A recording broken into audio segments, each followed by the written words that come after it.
Alam niyo ba, gusto ko lang pong ibahagi nung panahon na born again ako. That was 2008.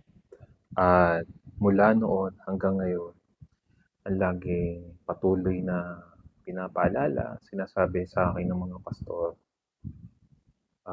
napapanood ko rin sa social media na in a blink of an eye, na parang magnanakaw, walang kaalam-alam, malapit na talagang dumating ang Panginoon. Baka tayo, abalang-abala nga naman tayo sa mga bagay na wala naman patungkol sa kaligtasan ng ating kaluluwa.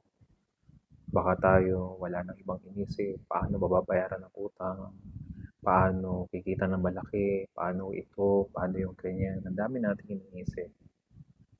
At marami ng mga sign na talagang malapit na ang katapusan, malapit na ang pagdating ng ating Panginoon, malapit na ang pinakahintay talaga natin na lagi ko sinasabi sa mga tao na kausap ko that we are not belong to this world, that we are belong to God's kingdom, na kailangan mo isa puso't isa isip na mas mahalaga na lagi nating itatak sa ating kaisipan ay ang mga bagay na makalangit at hindi ang mga bagay na alam naman natin na may iwan lang natin at pansamantala lang natin pakikinabangan. At ang langit at lupa, lahat ng ito ay maglalaho, and God will create new heaven and earth.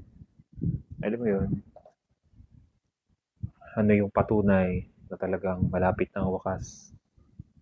Simple lang, mag-aaway-away ang maraming bansa, magkakaroon ng matinding famine, mga kalamidad, napakadaming kaguluhan na nangyari sa ating bansa at iba't ibang bansa. At higit sa lahat ay ang pagdami at pagtangkilik, pagsuporta sa homosexuality. Isa na po yung hudyat na, masaya ka nga, napatunayan mo nga sa mundo kung sino ka. Yan na talaga yung new trend. Pero isipin mo na lang, paano yung kaligtasan ng ating kaluluwa? Bahala na ba si Batman? Bahala na ba si Superman? Bahala na. Walang ganun eh. Baka kapag nandun na tayo sa impyerno, sabihin naman natin, sayang, dapat pala nakinig ako sa pastor. Dapat pala binuksan ko yung kaisipan ko, hindi ako naging close-minded.